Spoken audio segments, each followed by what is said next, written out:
Selamat pagi, dimanapun kalian berada. Kembali lagi bersama kami di Semanester TV.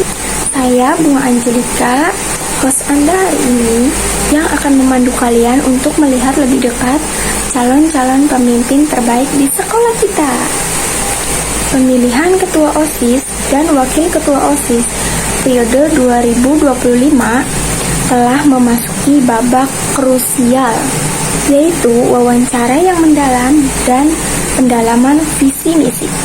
Sesi ini sangat penting untuk kita semua untuk mengetahui seberapa jauh kesiapan, strategi, dan integrasi para kandidat dalam memimpin organisasi siswa ini selama 1 tahun ke depan.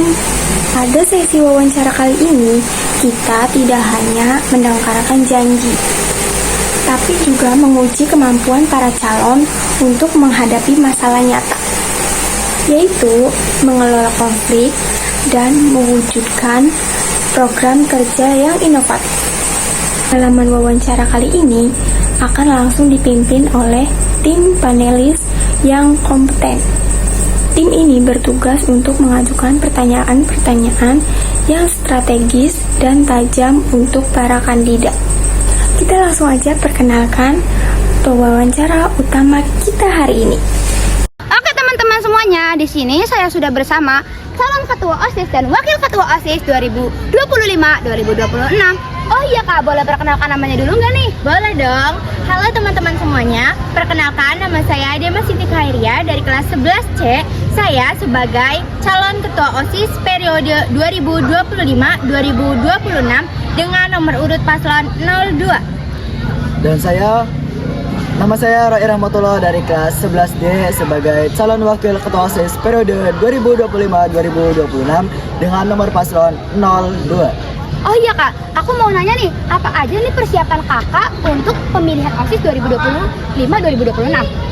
Ya, untuk di H-1 ini, kita pastinya memantapkan visi dan misi kita sama proker juga untuk ya lebih meyakinkan siswa untuk memilih kita sebagai calon ketua dan wakil ketua OSIS. Tentunya untuk hari ini kita ikut beres-beres untuk TPS yang akan dipakai untuk hari esok. Oh iya, semisalkan, apakah jika kakak tidak terpilih sebagai calon ketua OSIS dan wakil ketua OSIS, apakah kakak akan merasa sedih dan kecewa? Mungkin ada rasa sedih, namun kita tidak bakal berlarut-larut karena ya kita masih menjadi bagian dari keluarga OSIS. Jadi ya kita masih masih ada di lingkungan OSIS, jadi mungkin kita tidak akan terlalu kecewa dan sedih. Nah, jika Anda sudah terpilih menjadi ketua OSIS dan wakil ketua OSIS, terus kalian kapan sih melaksanakan program-program yang sudah kalian siapkan? Oke, untuk program-program yang kita siapkan itu mungkin berjalan seiring masa jabatan kita. Untuk tanggal atau bulan pastinya kita masih belum tahu karena ya kita belum menjabat. Jadi ya kita mengikuti arah saja, mengikuti alur dari kehidupan kita ini, mengikuti segala kegiatan di OSIS, dan mungkin akan ya berjalan prokernya ketika selesai menjabat nanti, ketika sudah menjabat nanti. Mengapa Anda merasa menjadi kandidat yang tepat untuk menjadi ketua OSIS dan wakil ketua OSIS? Apa yang membedakan Anda dari kandidat yang lainnya? Untuk membedakan sih pasti dari visi misinya ya. Terus kalau Pak, Ulang ya, saya ulangi.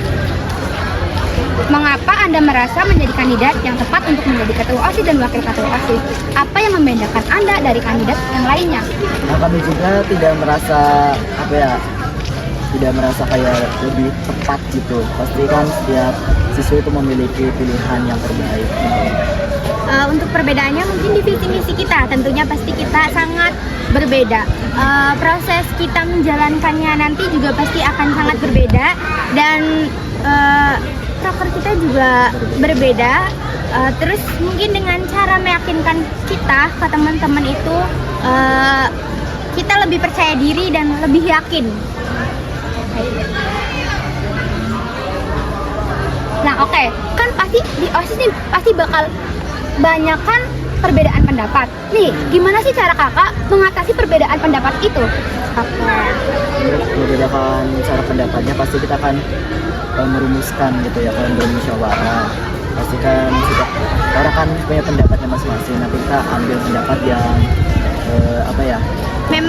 Memang sekiranya kita cari pendapat yang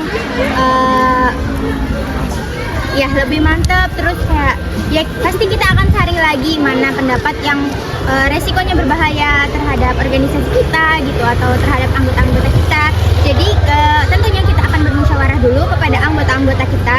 Nanti kita cari pendapat atau solusi yang mana yang tepat untuk kita gunakan. Oke, satu pertanyaan terakhir lagi nih Kak. Bagaimana Anda akan memastikan semua suara didengar dan dihargai? Dengan kita kan ada misi kita yaitu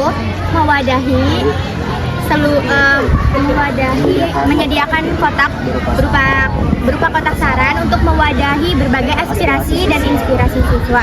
Tentunya di dalam kotak itu kita tidak akan mengambil semuanya karena yang pasti kita melihat resiko dari pendapat tersebut. Jadi kita akan mempertimbangkannya lagi, kita akan mencari dan bermusyawarah dengan teman-teman semuanya. Yang pasti kita akan melibatkan seluruh siswa untuk semua kegiatan yang kita selenggarakan. Jadi intinya paslon 2 ini nanti bakalan ingin menjadi lebih dekat dengan siswa-siswa karena OSIS juga kan bagian dari siswa. Jadi kita ingin menjadi yang terbaik nantinya dan menjadi pelapor. Oke, sudah cukup. Terima kasih ya Kak untuk waktunya. Sama-sama. Dadah dulu. Dadah.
Dimanapun Anda berada, kembali bersama kami di Semanester TV.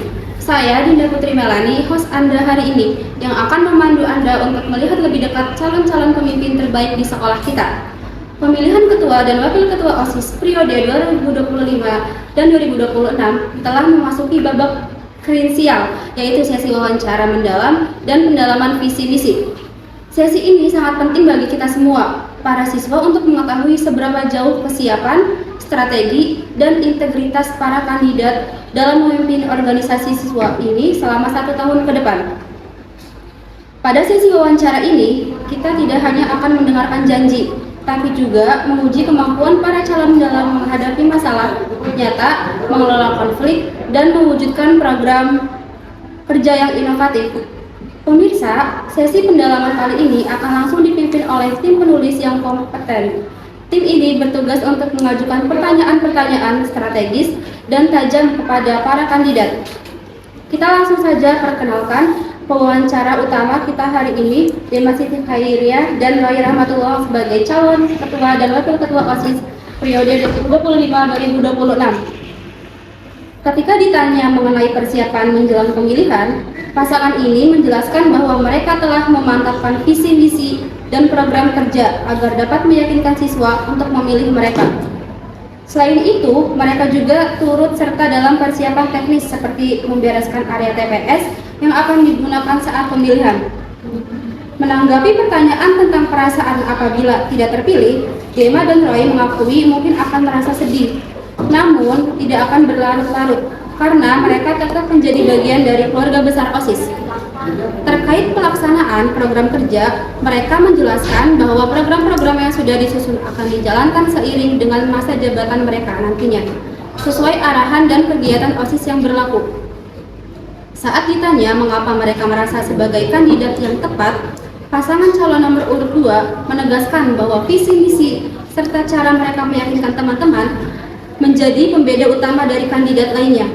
Mereka juga percaya diri dengan pendekatan dan strategi yang mereka miliki. Dalam menjawab pertanyaan mengenai cara mengatasi perbedaan pendapat, keduanya menekankan pentingnya musyawarah. Mereka berkomitmen untuk selalu mencari solusi terbaik melalui diskusi dan mempertimbangkan setiap pendapat yang ada demi kepentingan bersama. Sementara itu, untuk memastikan semua suara siswa didengar dan dihargai, mereka berencana menyediakan kotak saran yang akan menampung aspirasi dan inspirasi seluruh siswa. Namun, setiap usaha tetap akan dipertimbangkan secara matang dengan memperhatikan dampak dan manfaatnya bagi organisasi.